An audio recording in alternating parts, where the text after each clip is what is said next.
Good evening and welcome to the Cover One Buffalo podcast. You are joining your host, Greg Tompsett, along with our special guest, Christian Page. Christian, how we doing? I'm doing well. Good to be actually talking about a real life sporting event instead of playing this hypothetical game that we know is it just fools us altogether. So good to actually have results on a sporting event.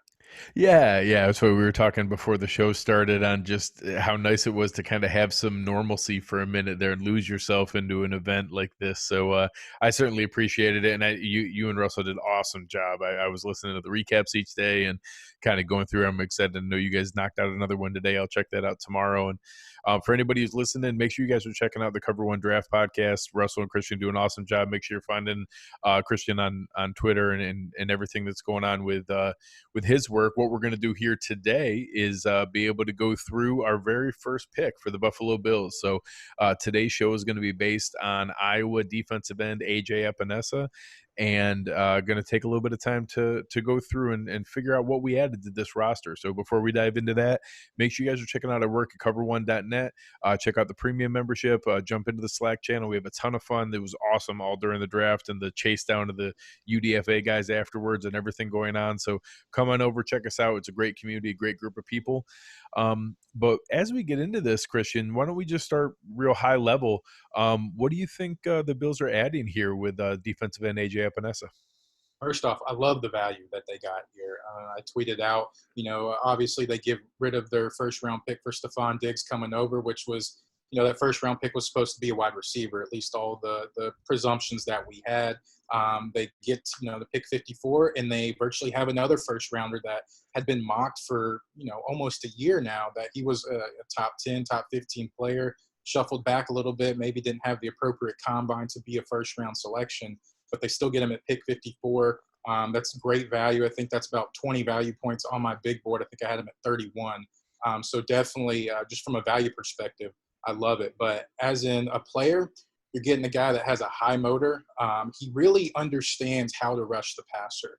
He has a lot of intricacies, a lot of those upper body attributes that he can disengage, can come around the edge, will consistently pressure the quarterback. And I think that's something that it may, be like, oh, of course, he's one of the top tier edge rushers. He has to do that. But when you have that just in between your ears, when you have that instinct to really sit there and learn how to counter and just have a predetermined pass rush plan, that's definitely what you have in AJ Epinesa. So just based on his motor and his upper body skill set, I'm sure we can get in about some of maybe, I won't say limited athleticism, but some traits he may not have compared to the other contemporaries in this class. But Epinesa, just value in the player you're getting, definitely a home run pick for Buffalo here.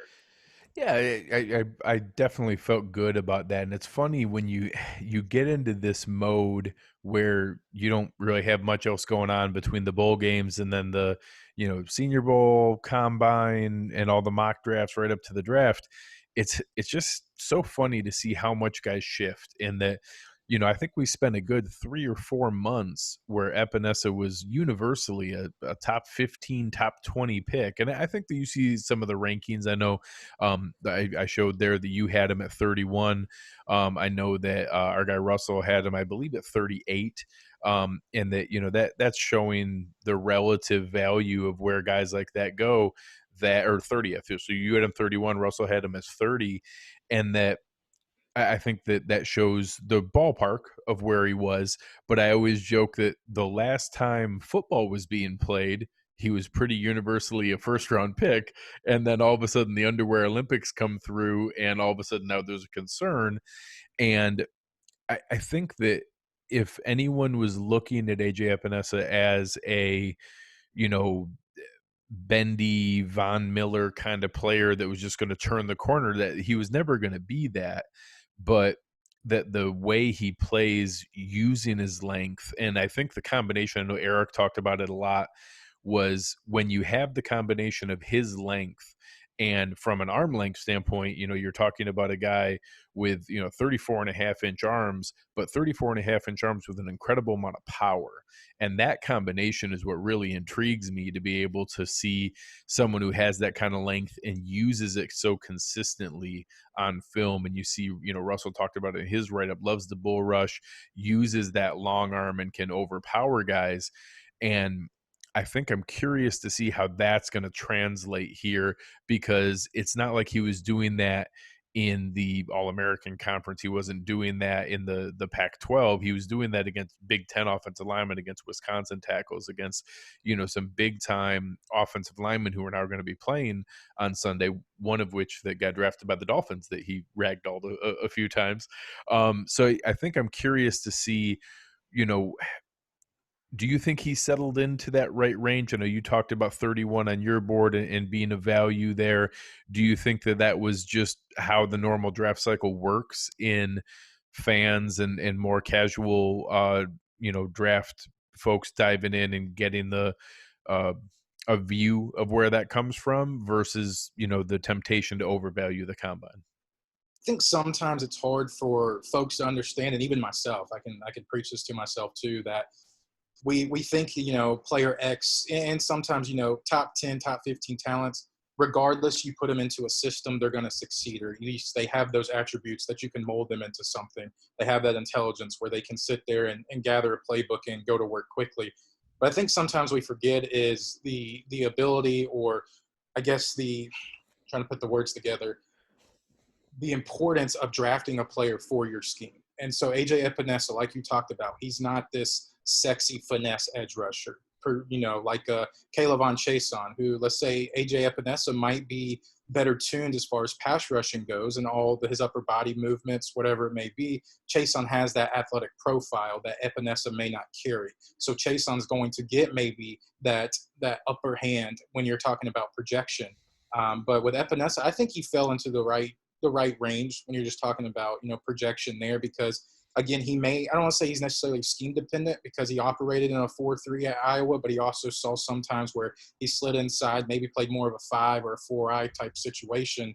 But given just some of his limited, I guess, athletic tools, but also having that high football intelligence to sit there and counter, to sit there and work his upper body, I think he definitely slipped into the right range. But I think something that we have to continue to push the point across is these players may, quote unquote, fall, but they fall based on maybe they're a little more scheme dependent, or they're not as diverse as we make them out to be. And I think that's a good way to look at it, in that I think that came up in this discussion when the combine went through, and we're okay, well, is that the kind of guy we should be looking for here? And I think if you look at some of the guys that we've seen Brandon Beane, Sean McDermott draft or use, he really matches a lot of their skill set, of the way that they're built. Your Mario Addison, the Bills just brought aboard. Coney Ely was drafted in that same mold.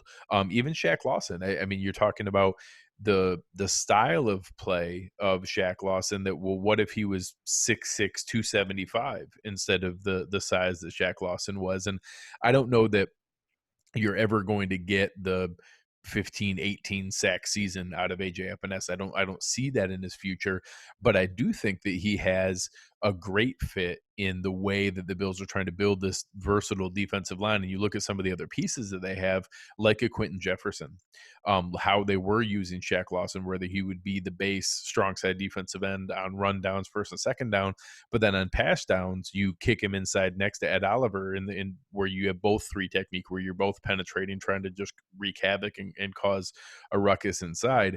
I think having that kind of versatility, and especially adding a guy like that early on, that pairs really well with the guy you just signed in Mario Addison, who still has a lot of juice from a pass rush standpoint, but you're able to now balance that out to keep both of them fresh. You're able to let Epinesa learn from the veterans that are there, and also soak up some reps and some snap count without overburdening him. And you're also keeping Mario Addison fresh to be able to come in on those downs where Epinesa might kick into that, inside pass rush, or may come off the field and Addison's coming on, and you're able to keep everybody rotating, moving through there. So I'm curious to see where they utilize him there and where that can develop into. Did you get I know, everybody hates doing some of the comps. Are there any players that you saw that you think he reminded you of when watching him play? That's tough. Yeah, I try to shy away from comps because I don't Yeah. want to give them unnecessary comparisons, just because, depending on who's reading the comparison, It just depends on how they encode that message. And oh, you're projecting to be a Hall of Famer. It's like, no, maybe it's just the body type. But Yeah, no, he reminds me of JJ Watt. It's really yeah, easy. yeah, of No, course. I Gosh, think that throw there that are one some out for guys protection. in the Bills' background that, I can see, some quick ones that got thrown out were like the Aaron Schobel or Chris Kelsey are guys who played with more of that power style pass rush versus the finesse or the quickness where they use the length, they use their hand speed and hand strength to be able to clear, their hands off the blocker and then be able to get in there. So I thought those were some names that some Bills fans will be familiar with that I think kind of align with at least that style. He's obviously his own player and going to be his own man, and we don't want to, Aaron Schobel in people outside of Buffalo don't think about him, but that's a guy who almost racked up 80 sacks in his career. So certainly, was able to utilize his power very well in that kind of mode. We'd be, that'd be fabulous if he turns into a player like that. Yeah, absolutely. But yeah, he brings a lot of physical intrigue to the table. So, like you said, heavy hands setting the edge.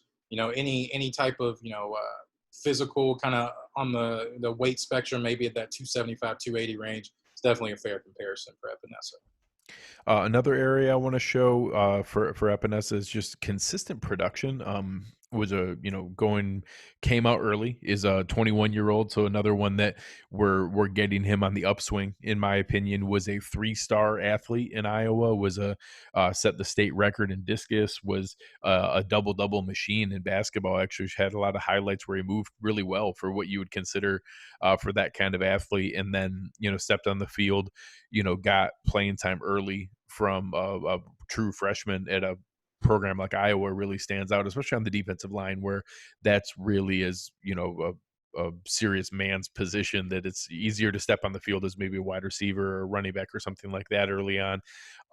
But to be a defensive lineman in the Big Ten as a true freshman, I think really speaks to it. And then really broke out as a sophomore where, you're looking at 16 and a half tackles for a loss, 10 sacks. And then this past year, 14 more tackles for a loss, 11 and a half sacks, overall a career of 36 tackles for a loss, 26 and a half sacks, 9 forced fumbles. I know that was a big area that Eric really liked, that when he gets home, he's able to, use that hard chop to be able to come down on the quarterback's arm, really able to consistently make big plays from that standpoint. So I think it's a lot to be excited about from a Bills fan standpoint, to be able to look at the kind of player that, it becomes cliche in the culture, the locker room, the kind of person that they're looking for. And I don't think it's something where you want that to be, in my mind, more than a tiebreaker or a qualifier. You still want the best players. You're never going to pick a player just because he's a good person, just because he's a good teammate. But when you get into this mode where you have 300 guys, 400 guys you're looking at, and 256 are going to get drafted, there are differentiators. There are reasons you may go with one guy versus another, not to invite problems, or when you're talking about the limits that we're going to have this year in this whole new normal of, no rookie minicamp, no OTAs, the structure you're normally able to put around rookies. I think it matters that you have people that you can trust, that they're going to keep themselves in shape. They're going to dive into whatever you send them and give them, but they're all on their own. And from everything that I've seen and read and heard from interviews and the defensive line coach from Iowa, this is an exemplary individual, like someone who's really a strong character player. Was even comical how polite he was on the conference calls with the media and things like that. And did you hear those similar drum beats about him from a human standpoint? Yeah, and it kind of goes to some things on film. He's not this crazy flashy player, but his floor I think is tremendously high, just given what you're given. And I think you pointed on it when we were talking about the production and starting a handful of games, but seeing the field a multitude of times in his true freshman season. That tells you a lot what you need to know. Seeing him playing one of those premier positions at a place like Iowa that it's not necessarily a defensive line factory, but still you have guys that are playing there 3 to 4 years and you're seeing them get multiple sniffs at the NFL. So I think just that tells you all you need to know. Even you can just look without, maybe going big time into the scouting report. You can just look at that box score, and I'm not convincing anybody to be the box score scout, but seeing how many games and the production that he had, I think that tells you just, use context clues and say how much of an impact he made, not necessarily from a physical perspective, but the trust that he had from his coaching staff to see the field as many times as he did as a true freshman, and then continue that mold throughout the rest of his career at Iowa. Yeah, I think it's something to be excited about in that you use the right term and how high the floor is, and that I think a lot of times it's so easy to fall into the mode of always swinging for upside, wanting every pick to be that potential breakout superstar. And then when you look back, when you do that over and over and over again, those are those drafts where you're like, man, how did they pick no contributors? How did every single guy bust out? And it's because oftentimes they're swinging for upside. You're reaching, you're telling yourself, well, if we get him into our program, maybe we can coach him up. Or, well, I know he's had a lot of off-field issues, but I bet you we can put him in the structure to be successful, and he's really going to care about football now. And it's just funny that when you use those things, and again, I always use kind of the terms of what's a filter versus what's kind of a feature or a bonus, and it's fine to be there, but some things are just hardline requirements, and it's a filter. If you don't have that, you can't get through the gates. You're not on the list, you don't make the board. And I do think that when a lot of casual fans see the lists of all the players that are out there, I think they'd be surprised how much more narrow some of the NFL teams draft boards are, and that they may only have 150 players they're interested in drafting, whether that's specific positions. I think a great amount of medical and injury stuff that we don't ever hear about, that they just, nope, sorry, we're just not interested in rolling the dice on that. We can find another guy that we like as much as that guy who doesn't have those red flags. And then the character, off field, scheme fit, all those different things.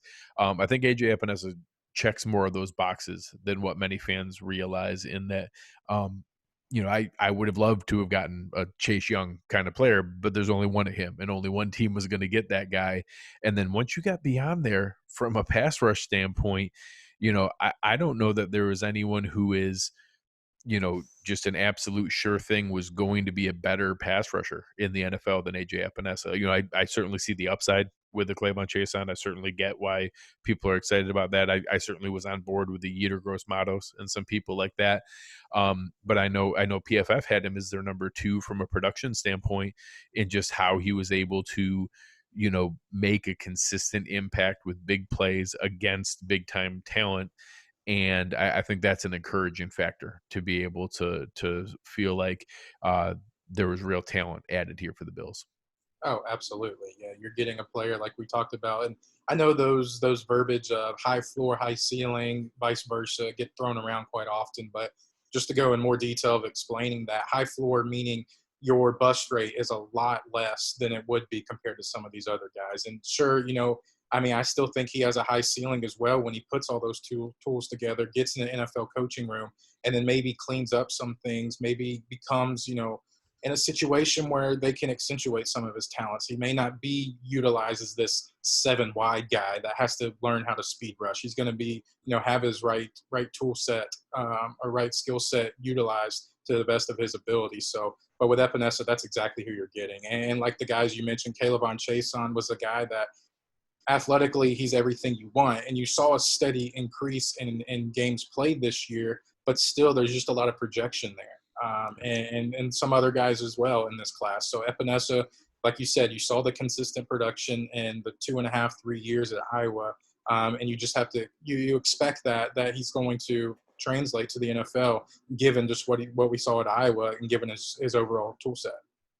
That's awesome. No, I appreciate it. So, guys, for Bills fans, as you're checking this out, come on over, check out everything we have going on. There's a lot of fun things happening at cover1.net. I think that as you dive into a player like AJ Epinesa, the Bills were able to bring aboard a player here with their first pick. Obviously, Christian shared on Twitter and at the opening of the show that it's nice when you have the luxury of you trading your first round pick for a player as high end as Stefon Diggs is, and the incredible impact he's going to have on the team, and then still stumble into getting a first round caliber talent with your first overall pick that's in the second half of the second round, 54 picks deep, and that you're getting a player that by most estimation is a first round caliber player, and that everywhere that I saw was 25th on their board, 30th on their board, 31st, 31st on yours, 30th on Russell's, 20th on PFF. I know Matt Miller had him ranked very highly. So just a lot of guys that believe in his talent overall, and that any fans who are worried about the combine, about the overall athleticism, I think those things are fair. I think there's a reason that he was there at 54, but I think that the assurance that we added a quality football player who's going to make strong contributions and still has upside. I don't want to take, I think, you talked about it there with that high ceiling, low ceiling, high floor, low floor. I think people see those as binary, as it's an on-off switch, and it's very much a spectrum that, just because you have a high floor doesn't mean you can only have a low ceiling, and that, there's no upside for things beyond there. And I don't, you don't see very few guys can take that Big Ten power game and translate it to the NFL like a JJ Watt or someone like that. That's a rare skill set. And we're not trying to say that that's the kind of upside or future we have for AJ Epenesa, but that doesn't mean that there can't be that kind of high upside, that he's able to make, that transition, and that maybe playing alongside a guy like Ed Oliver, and all of a sudden they're pushing the pocket and able to use that power and that long arm in today's age to get just offensive linemen in the face of a quarterback quicker, can be just as valuable as bending the corner and coming around the edge and trying to get there before he gets the ball out of his hand. So I think that there's some logic to that, and that's what they're trying to build here with guys like Mario Addison, guys like Quentin Jefferson, guys like Ed Oliver, already having Jerry Hughes in-house, and players like that are going to allow for that. So as we move along here, we're going to be doing one show on each of the guys that the Bills drafted. This was our first one today, and we're going to be running out one each day this week. So our next show will be diving into Utah running back Zach Moss. That'll be exciting, going through there, and we'll have Russell Brown jumping on to be able to help with that. But Christian, why don't you tell the people where to find you, where to find your work, a little bit about the Cover One Draft podcast, and anything else you have going on. Sure. We're rocking and rolling with the draft podcast. Like you said, just finished our last one today, Sunday evening. Just recapping the draft in its entirety with a little more focus on rounds 2 through 7. We talked about day 1, Thursday afternoon. You can see it was posted on Friday morning. But, Russ and I are still breaking down Zach, Brad Kelly, Eric Turner, a bunch of folks, talking about the draft, giving us their overall, post-draft thoughts. But you can follow me at _Christian Page, and, of course, follow all our content, cover1.net. Awesome. Thank you again for your help tonight. Thank you guys for checking us out. You've been listening to Cover One Buffalo, and we are out.